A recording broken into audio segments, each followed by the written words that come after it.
Let me start by saying that Peter Terry was addicted to heroin. We were friends in college and continued to be after I graduated. Notice that I said I.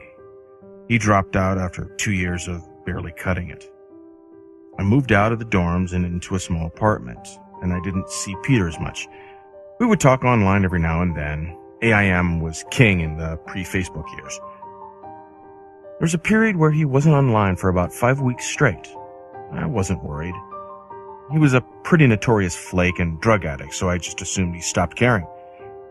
Then one night, I saw him log on. Before I could initiate a conversation, he sent me a message. "David, we gotta talk." This is when he told me about the No End House. It got that name because no one had ever reached the final exit. The rules were pretty simple and cliche. Reach the final room of the building and you win $500. There were 9 rooms in all. The house was located outside the city, roughly 4 miles from my house. Apparently Peter had tried and failed. He was a heroin and who knows what the fuck addict. So I figured the drugs got the best of him and he wigged out at a paper ghost or something. He told me it would be too much for anyone. That it was unnatural. I didn't believe him. I told him I would check it out the next night, and no matter how hard he tried to convince me otherwise, $500 sounded too good to be true. I had to go. So I set out the following night. When I arrived, I immediately noticed something strange about the building. Have you ever read or seen something that shouldn't be scary, but for some reason, a chill crawls up your spine? I walked toward the building, and the feeling of uneasiness only intensified as I opened the front door. My heart slowed, and I let a relieved sigh leave me as I entered. The room looked like a normal hotel lobby, decorated for Halloween. A sign was posted in place of a worker. It read, "Room 1 this way, 8 more to follow. Reach the end, and you win." I chuckled and made my way to the first door.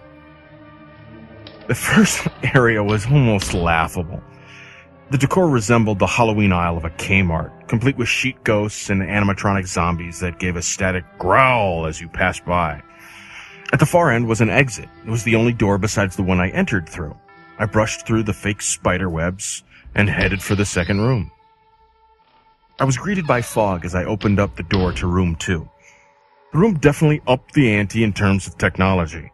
Not only was there a fog machine, but a bat hung from the ceiling and flew in a circle. Ooh, scary. They seemed to have a Halloween soundtrack that one would find at a 99-cent store on a loop somewhere in the room. I didn't see a stereo, but I guess they must have used the PA system.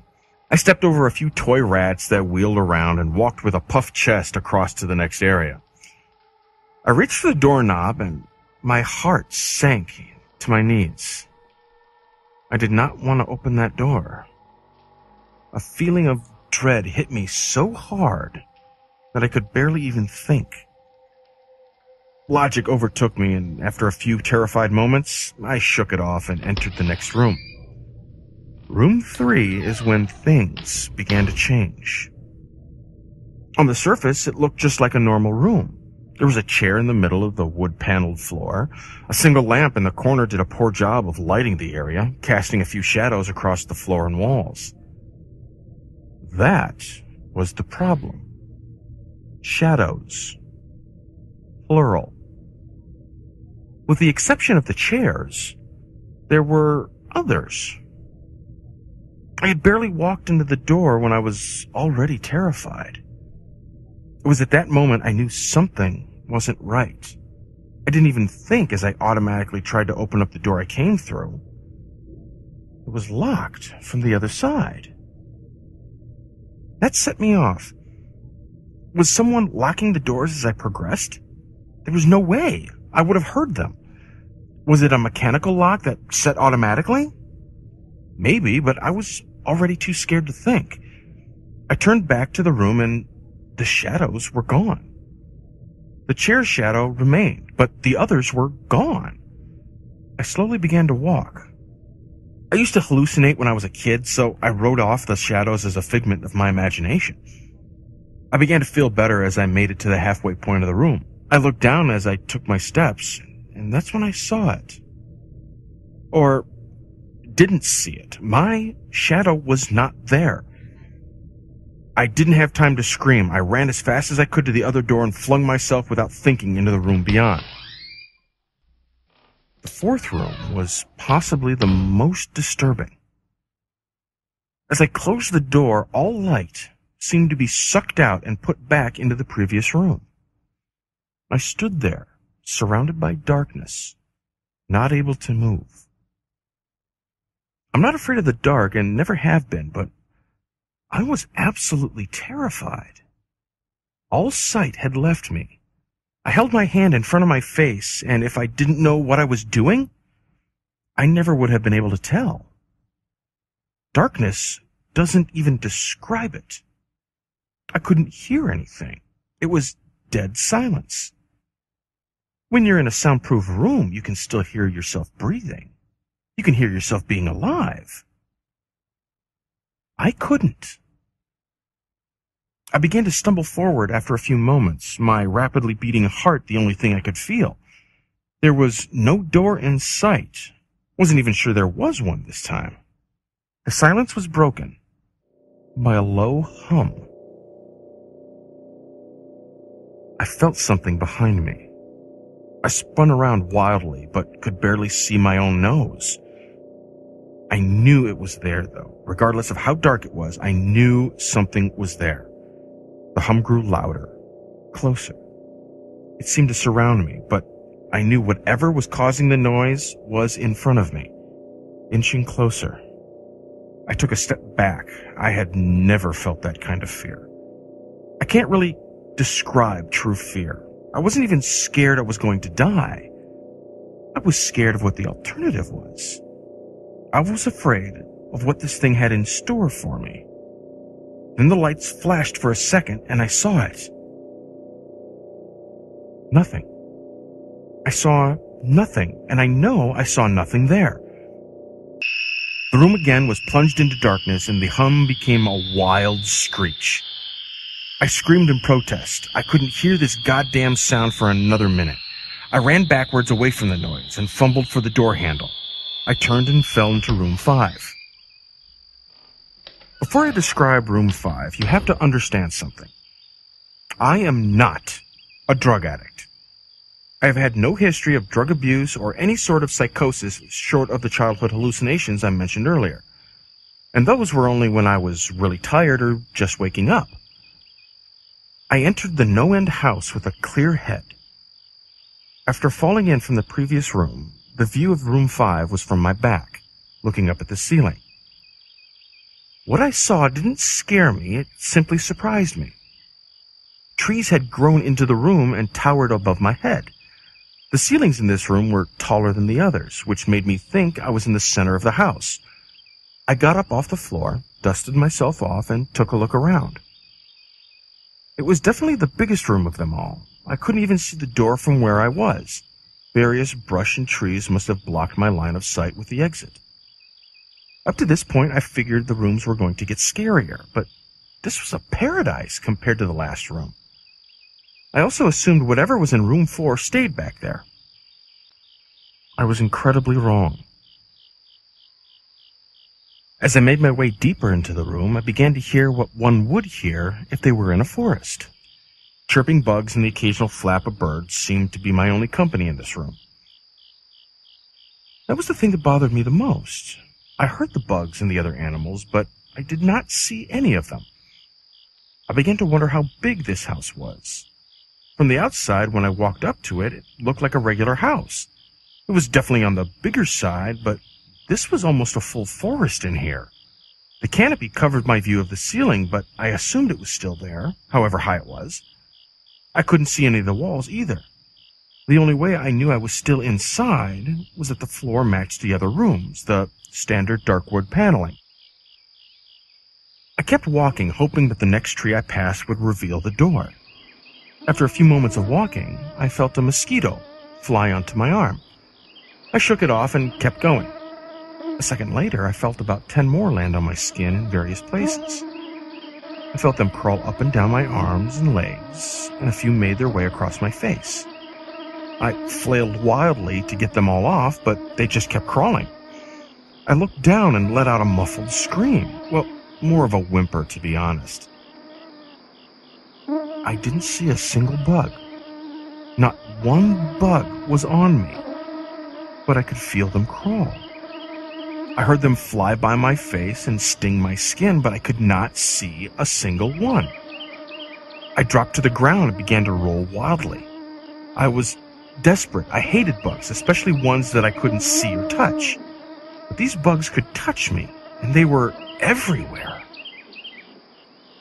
I began to crawl. I had no idea where I was going. The entrance was nowhere in sight, and I still hadn't even seen the exit. So I just crawled, my skin wriggling with the presence of those phantom bugs. After what seemed like hours, I found the door. I grabbed the nearest tree and propped myself up, mindlessly slapping my arms and legs to no avail. I tried to run, but I couldn't. My body was exhausted from crawling and dealing with whatever it was that was on me. I took a few shaky steps to the door, grabbing each tree on the way for support. It was only a few feet away when I heard it. The low hum from before. It was coming from the next room, and it was deeper. I could almost feel it inside my body, like when you stand next to an amp at a concert. The feeling of the bugs on me lessened as the hum grew louder. As I placed my hand on the doorknob, the bugs were completely gone. But I couldn't bring myself to turn the knob. I knew that if I let go, those bugs would return, and there was no way I would make it back to room 4. I just stood there, my head pressed against the door marked 6, and my hand shakily grasping the knob.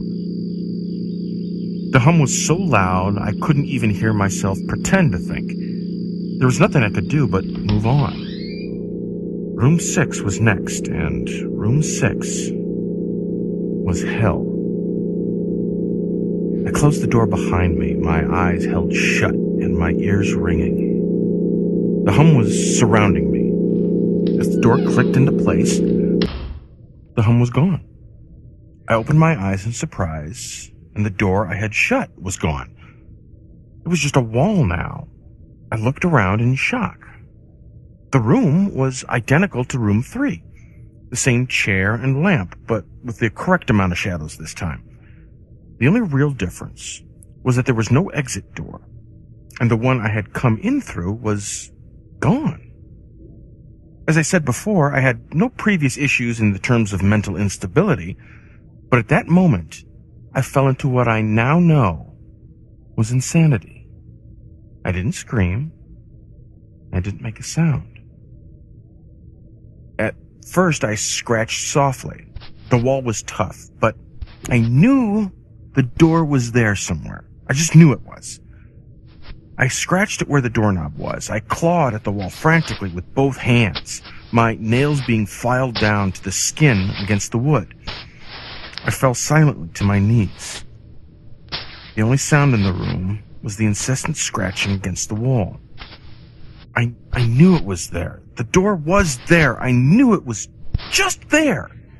I knew if I could just get past this wall... Are you all right? I jumped off the ground and spun in one motion. I leaned against the wall behind me and saw what it was that spoke to me. To this day, I regret ever turning around.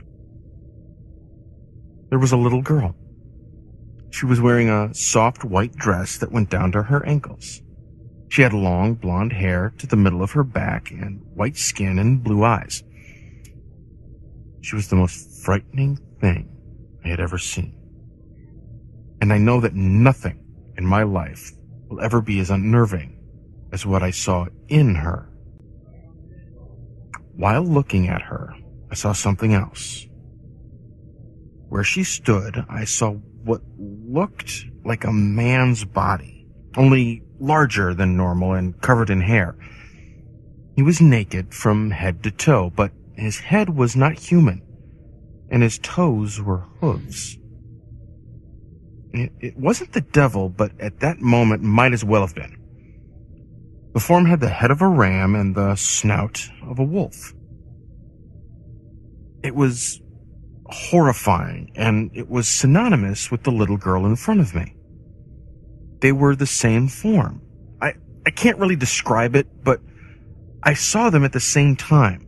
They shared the same spot in that room. But it was like looking at two separate dimensions. When I saw the girl, I saw the form, and when I saw the form, I saw the girl.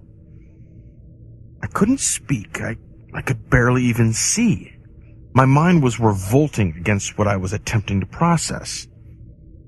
I had been scared before in my life, and I had never been more scared than when I was trapped in the fourth room. But that was before room 6. I just stood there, staring at whatever it was that spoke to me. There was no exit. I was trapped there with it. And then it spoke again. David, you should have listened. When it spoke, I heard the words from the little girl, but the other form spoke through my mind in a voice I won't even attempt to describe. There was no other sound. The voice just kept repeating that sentence over and over in my mind, and I agreed. I didn't know what to do. I was slipping into madness, yet couldn't take my eyes off of what was in front of me. I dropped to the floor. I thought I had passed out, but the room wouldn't let me. I just wanted it to end. I was on my side, my eyes wide open and the form staring down at me. Scurrying across the floor in front of me was one of the battery-powered rats from the second room. The house was toying with me, but for some reason, seeing that rat pulled my mind back from whatever depths it was headed, and I looked around the room. I was getting out of there. I was determined to get out of that house and live and never think about this place again. I knew this room was hell, and I was not ready to take up residency. At first, it was just my eyes that moved. I searched the walls for any kind of opening. The room wasn't that big, so it didn't take long to soak up the entire layout. The demon still taunted me, the voice growing louder as the form stayed rooted where it stood. I placed my hand on the floor, lifted myself up to all fours, and turned to scan the wall behind me. Then I saw something I couldn't believe. The form was now right at my back, whispering into my mind how I shouldn't have come. I felt its breath on the back of my neck, but I refused to turn around. A large rectangle was scratched into the wood with a small dent chipped away in the center of it. Right in front of my eyes, I saw the large 7 I had mindlessly etched into the wall. I knew what it was. Room 7 was just beyond that wall where room 5 was moments ago. I don't know how I had done it. Maybe it was just my state of mind at the time, but I had created the door. I knew I had. In my madness, I had scratched into the wall what I needed the most. An exit to the next room. Room 7 was close. I knew the demon was right behind me, but for some reason it couldn't touch me. I closed my eyes and placed both hands on the large 7 in front of me. I pushed as hard as I could. The demon was now screaming in my ear. It told me I was never leaving. It told me that this was the end, but I was not going to die. I was going to live there in room 6 with it. I wasn't. I pushed and screamed at the top of my lungs. I knew I was going to push through that wall eventually. I clenched my eyes shut and screamed. And the demon was gone. I was left in silence.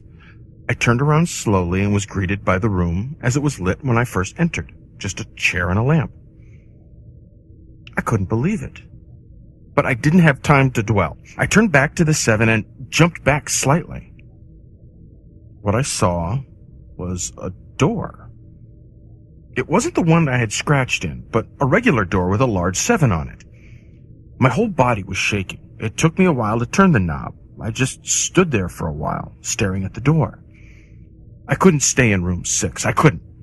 But if this was only room 6, I couldn't imagine what 7 had in store. I must have stood there for an hour, just staring at the 7. Finally, with a deep breath, I twisted the knob and opened the door to room 7. I stumbled through the door, mentally exhausted, physically weak. The door behind me closed, and I realized where I was.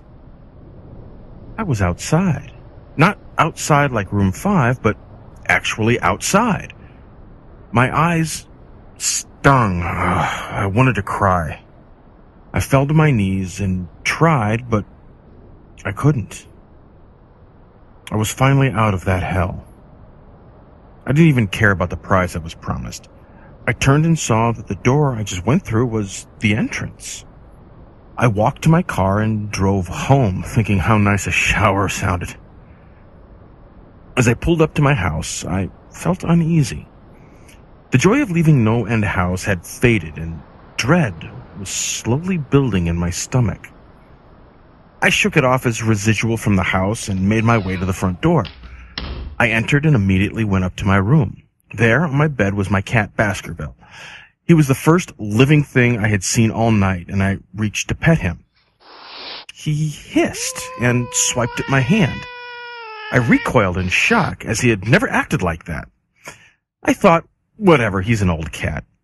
I jumped into the shower and got ready for what I was expecting to be a sleepless night. After my shower, I went into the kitchen to make something to eat. I descended the stairs and turned into the family room. What I saw would be forever burned into my mind, however. My parents were lying on the ground, naked and covered in blood. They were mutilated to near unidentifiable states, their limbs removed and placed next to their bodies. Their heads were placed on their chests, facing me. The most unsettling part was their expressions. They were smiling, as though they were happy to see me. I vomited and sobbed there in the family room. I didn't know what had happened. They didn't even live with me at the time. I was a mess. Then I saw it. A door that had never been there before. A door with a large 8 scrawled on it in blood. I was still in the house. I was standing in my family room, but I was in room 7. The faces of my parents smiled wider as I realized this. They weren't my parents. They couldn't be, but they looked exactly like them.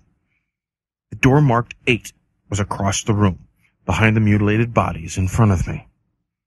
I knew I had to move on, but at that moment, I gave up.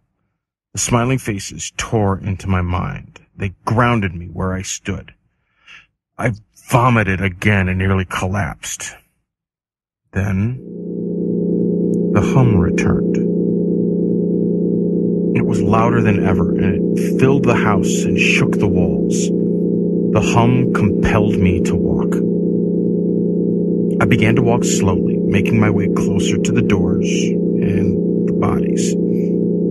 I could barely stand, let alone walk. And the closer I got to my parents, the closer I came to suicide.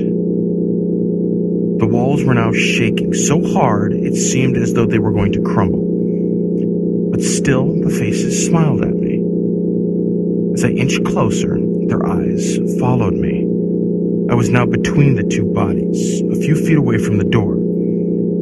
The dismembered hands clawed their way across the carpet towards me, all the while the faces continued to stare. New terror washed over me, and I walked faster.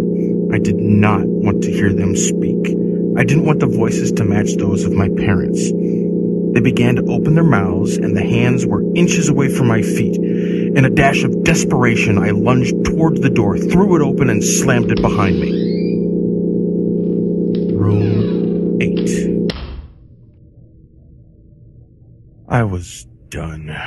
After what I had just experienced, I knew there wasn't anything else this fucking house could throw at me that I couldn't live through. There was nothing short of the fires of hell that I wasn't ready for. Unfortunately, I underestimated the abilities of No End House. Unfortunately, things got more disturbing, more terrifying, and more unspeakable in Room 8. I still have trouble believing what I saw in Room 8. Again, the room was a carbon copy of Rooms 3 and 6, but sitting in the usually empty chair was a man.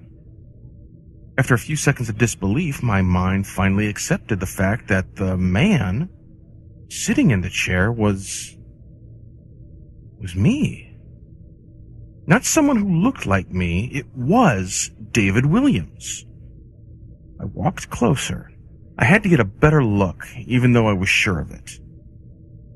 He looked up at me, and I noticed tears in his eyes.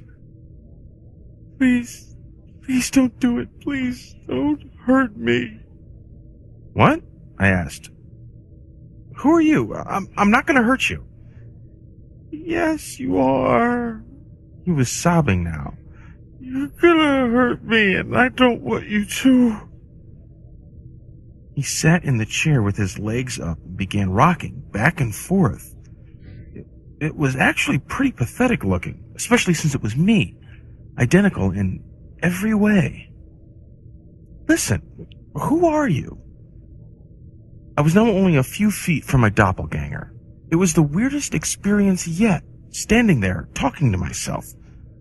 I wasn't scared, but I would be soon. Why are you... You're gonna hurt me. You're gonna hurt me. If you want to leave, you're gonna hurt me. Why are you saying this? Just calm down, all right? Let's try and figure this... And then I saw it. The David sitting down was wearing the same clothes as me, except for a small red patch on his shirt, embroidered with the number 9. You're gonna hurt me. You're gonna hurt me. Please, don't hurt me. My eyes didn't leave that small number on his chest. I knew exactly what it was. The first few doors were plain and simple, but after a while, they got a little more ambiguous. 7 was scratched into the wall, but by my own hands. 8 was marked in blood above the bodies of my parents. But 9... This number was on a person. A living person. Worse still, it was on a person that looked exactly like me. David, I had to ask. Yes, you're gonna hurt me. You're gonna hurt me. He continued to sob and rock. He answered to David. He was me, right down to the voice. But that 9... I paced around for a few minutes while he sobbed in his chair. The room had no door, and, similarly to room 6, the door I came through was gone. For some reason, I assumed that scratching would get me nowhere this time. I studied the walls and floor around the chair, sticking my head underneath to see if anything was below. Unfortunately, there was. Below the chair was a knife. Attached was a tag that read, "To David, from management." The feeling in my stomach as I read that tag was something sinister. I wanted to throw up, and the last thing I wanted to do was remove that knife from under the chair. The other David was still sobbing uncontrollably. My mind was spinning into an attic of unanswerable questions. Who put this here, and how did they get my name? Not to mention the fact that as I knelt on the cold wood floor, I also sat in that chair, sobbing in protest of being hurt by myself. It was all too much to process. The house and the management had been playing with me this whole time. My thoughts, for some reason, turned to Peter and whether or not he got this far. If he did, if he met a Peter Terry sobbing in this very chair, rocking back and forth. I shook those thoughts from my head. They didn't matter. I took the knife from under the chair, and immediately, the other David went quiet. "David," he said in my voice, "what do you think you're going to do?" I lifted myself from the ground and clenched the knife in my hand. "I'm going to get the hell out of here." David was still sitting in the chair, though he was very calm now. He looked up at me with a slight grin. I couldn't tell if he was going to laugh or strangle me. Slowly, he got up from the chair and stood, facing me. It was uncanny. His height and even the way he stood matched mine. I felt the rubber hilt of the knife in my hand and gripped it tighter. I don't know what I was planning on doing with it, but I had a feeling I was going to need it. "Now," his voice was slightly deeper than my own, "I am going to hurt you. I'm going to hurt you, and I'm going to keep you here." I didn't respond. I just lunged and tackled him to the ground. I had mounted him and looked down, the knife poised and ready. He looked up at me, terrified. It was like looking into a mirror. Then, the hum returned, low and distant, though I still felt it deep in my body. David looked up at me as I looked down at myself. The hum was getting louder, and I felt something inside me snap. With one motion, I slammed the knife into the patch on his chest and ripped down. Blackness fell on the room, and I was falling. The darkness around me was like nothing I had experienced up to that point. Room 4 was dark, but it didn't come close to what was completely engulfing me. I wasn't even sure if I was falling after a while. I felt weightless, covered in dark. Then a deep sadness came over me.